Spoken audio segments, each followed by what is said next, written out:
Hey everyone, welcome to the New Populist. I am Dave Brown. If you are new to my channel, please like and subscribe. I want to talk today about the issue of energy because, as we've seen in Europe, they are about to enter a very cold winter where energy prices are skyrocketing. In some countries, people are actually collecting wood right now in anticipation of not having enough energy throughout the winter to stay warm. And we have this general movement in the Western countries, Europe and the United States, of moving away from fossil fuels, nuclear energy, toward renewable energy as a replacement. Now, the problem with this is one thing. There is a direct relationship between energy and economic development, right? So we have India and China who have not gone along with the Russian sanctions for a very obvious reason, is that they need to have this energy in order to keep on economically developing.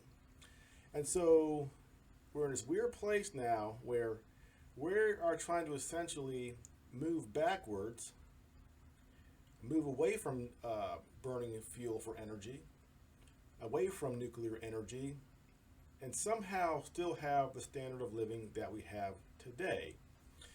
And there are some hints that some of these leaders are dropping. For example, Macron in France, he said that we are moving away from the age of abundance.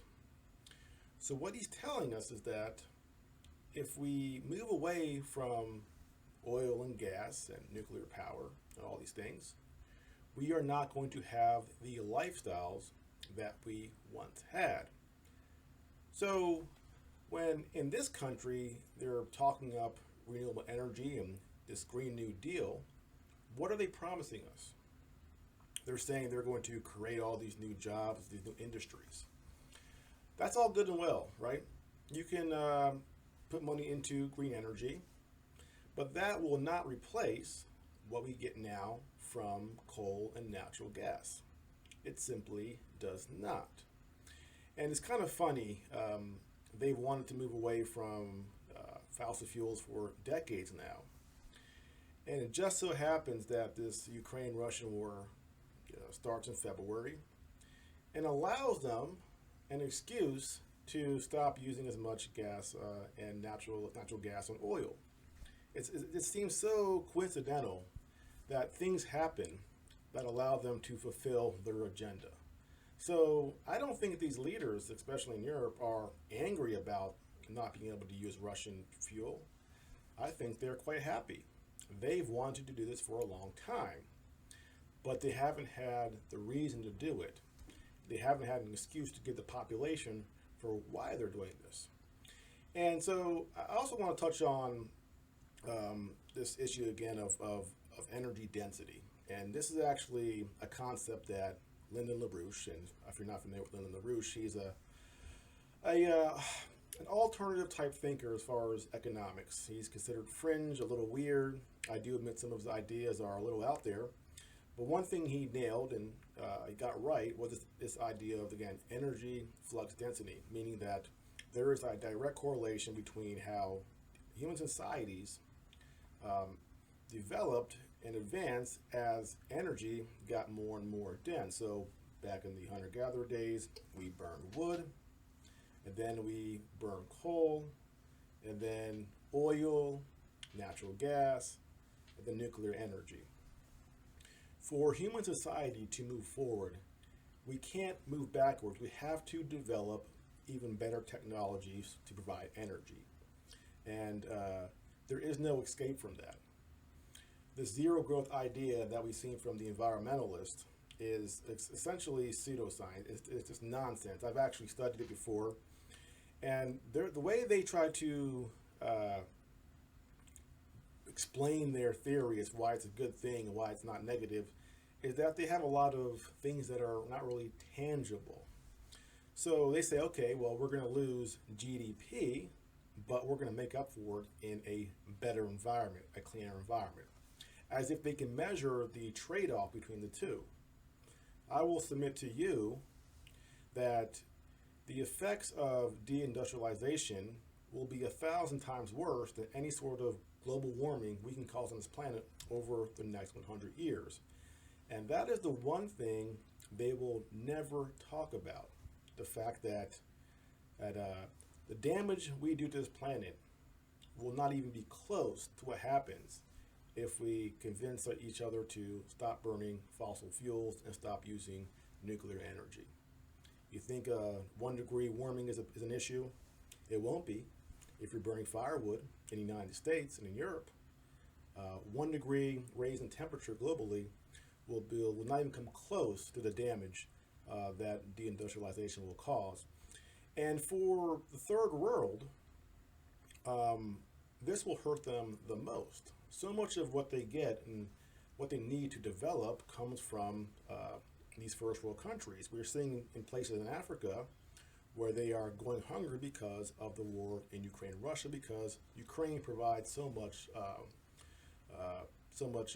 grains that these countries in Africa use to feed themselves. And so these policies aren't just bad for the United States and Europe. This is going to cause a catastrophe among these developing third world countries, which is why, if you haven't noticed, they have all joined with Russia and China, and they're sort of being swayed over to that Russia-China economic bloc. They don't want to go the way of the United States and abandon Russia's fuel. They need it desperately to keep on developing. So all these African countries, they're getting really cozy with China because China is not judging them. China says, hey, we'll help you out. We'll get you going. Just don't go the way the United States is going. Don't attack Russia and join with the United States. And so far, it's been a persuasive argument. A lot of these African countries are getting very, very cozy with China. And if we are trying in the United States to hold on to our power as or our status as a superpower, we are losing it right now. These countries in Africa are looking at the two of us and going, China, United States. Well, you go to the United States and you piss them off, you get crushed. So we have this idea that we're spreading democracy across the world, right? We use intimidation across the world to get these other countries to participate in the Western system. And that is going to start to backfire as there is a viable alternative to the United States and China.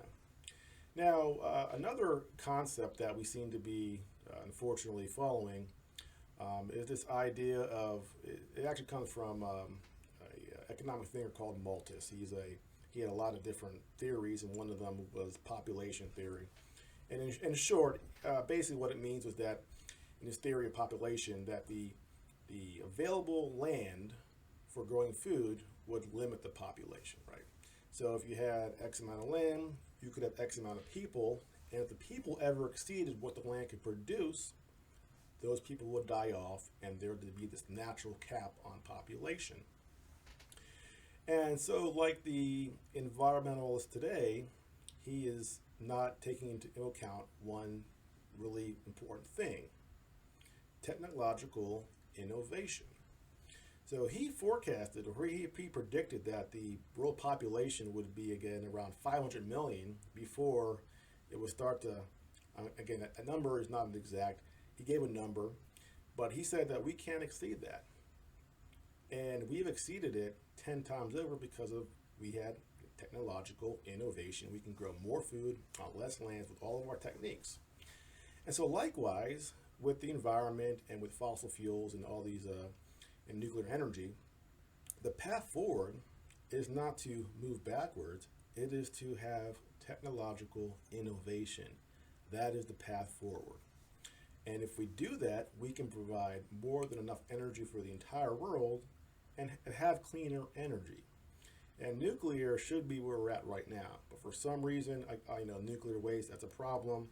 But for some reason, the nuclear power apparently is a massive problem.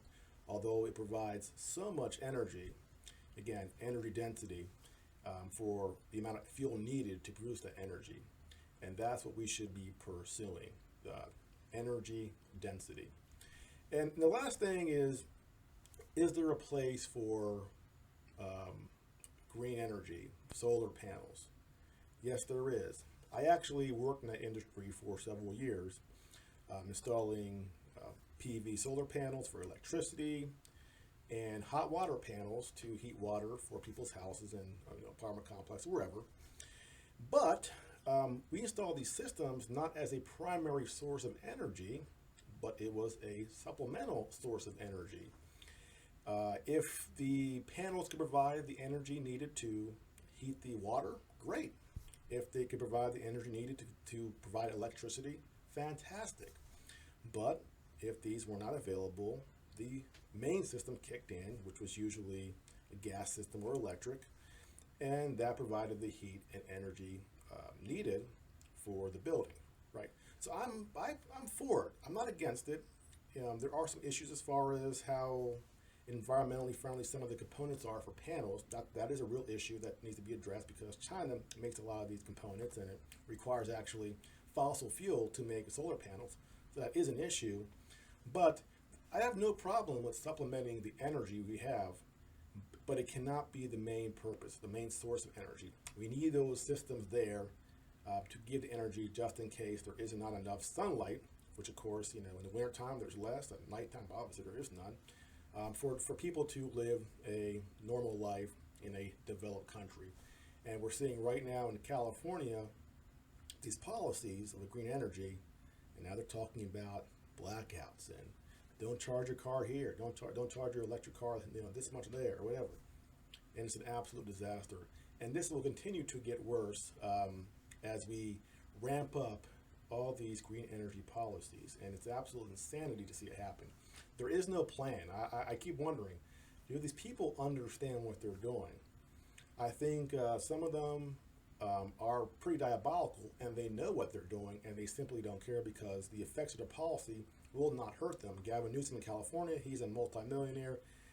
He will never go hungry. He will never have cold water when he wants hot water, and his home will always be heated. He does not care. But there are those people as well who are simply morons. They don't understand economics. They don't understand anything.